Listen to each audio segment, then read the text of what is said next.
প্রিয় রবি, online class আর তার উপরে পরীক্ষা শেষ হওয়ার দরুন আমার ডায়েরি আর কলমখানা অনেক দিন ধরা হয়নি।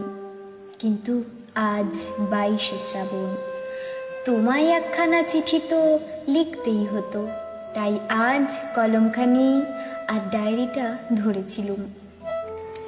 কারণ তোমায় একটা চিঠি লিখি এ আমার বহুদিনের আকাঙ্ক্ষা, কিন্তু সাহস হয়ে ওঠেনি। তাছাড়া লিখবো বললে ওরা বলে, কোন যোগ্যতায় তুই লিখবি? আচ্ছা, মানুষে মানুষে ভেদাভেদ নেই, তবে মানুষ হওয়ার যোগ্যতায় কি তোমায় একখানা চিঠি লিখতে পারি নে? তোমার সংকোচের বিহবলতা, নিজের অপমান গান শুনি কেমন জানি সাহসী হয়ে তোমায় লিখতে বসলুম।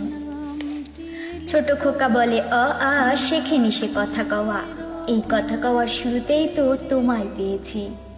সহজ পাটের ছেঁড়া পাতা পেরিয়ে দিনে দিনে যতই বেড়েছি, তোমার প্রতি ভালোবাসা ভালো লাগাও ততই বেড়েছে।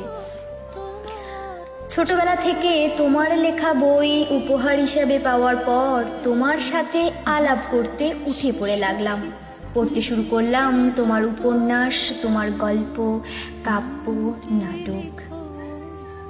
দিদি বাংলার ছাত্রী হওয়ায় ওর বইগুলোর মধ্যে তোমার লেখা বইগুলোর উপর অধিকার থাকতো আমার। জানো তো, রাজস্বী এখনো সম্পূর্ণ পড়া হয়ে ওঠেনি, অষ্টাবিংশ পরিচ্ছদে আটকে আছি। জানো রবি, 2 বোনের শর্মিলার চিঠিটা আজও মনে পড়ে। ক্লাস 8-এ বসে আমার প্রাইভেট টিউটর বলেছিলেন নৌকাডুবি পড়তে। বাহ, কি দারুণ! তুমি তো বেশ আবেগ নই। মালঞ্চটা আমার মন ছুঁয়ে গেল। গোটা দিন চলে যাবে, তাও সবটা বলা শেষ হবে না আমার। তোমার বোঝাপড়া কবিতার অংশ। আকাশ তবু সুনীল থাকে, মধুর ঠেকে ভোরের আলো। মরণ এলে হঠাৎ দেখি, মরার চেয়ে বাঁচাই ভালো। যাহারে লাগে চক্ষু বুঝে বইয়া দিলাম অশ্রুসাগর, তাহারে বাদ দিয়াও দেখি বিশ্বভুবন মস্ত ডাগর। এই অংশটুকু ঠাকুমা গত হওয়ার পর বাবাকে যখন বললাম, বাবা অনেকটাই শান্ত হয়েছিল। ওগো রবি, তুমি শুনছো তো আমার চিঠি?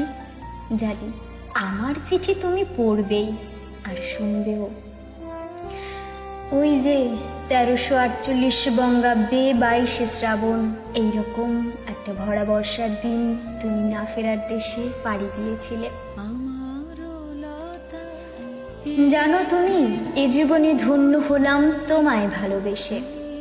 অপেক্ষা করো ওপারে, কিন্তু একদিন দেখা হবে।